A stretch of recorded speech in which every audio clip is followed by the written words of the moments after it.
let's take a look at the latest figures now and the latest leads. Firstly, the All India picture. You can see there that the BJP plus its allies, the NDA, is at 336, down 16 seats from last time, but it could just surpass its tally from 2014. That is what we're looking at, but down just 16 at the moment.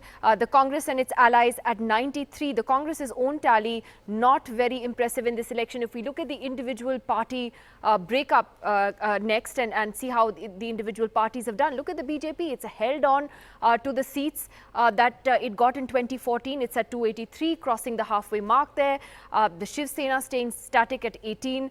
Its ally, the JDU, has done really well in Bihar, up 14 seats from last time. And now if we look at how the Congress has done, that is an interesting story, because you see that the Congress at the moment is gaining in just 10 seats from last time. That's clearly far below the expectations that even some of the biggest pessimists in the party had. I think they'd been hoping that they would certainly touch triple digits, but to have just gained 10 seats would be a big setback. It's a great performance for their ally, the DMK in Tamil Nadu, which has gained all the 21 seats that it has won today in that state. So this is the big picture that is emerging at the moment.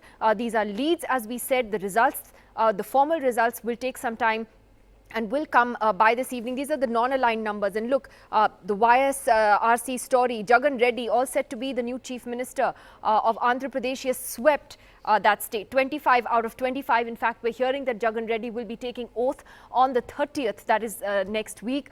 You can see there that the BJD is also down 13 seats in Orissa, but Naveen Patnaik is winning the assembly with a pretty strong margin there. The SP and the BSP in UP, yes, it's a gain of 20 seats, but clearly not enough to stop the BJP there in Uttar Pradesh. So that is how the Gathbandhan has panned out. The TRS, by the way, is the other surprise of this election, down 2 seats, but the BJP has made gains in Telangana this time, which was probably completely unexpected. And K. Kavita, in fact, the Chief Minister's daughter, is in danger of losing her seat.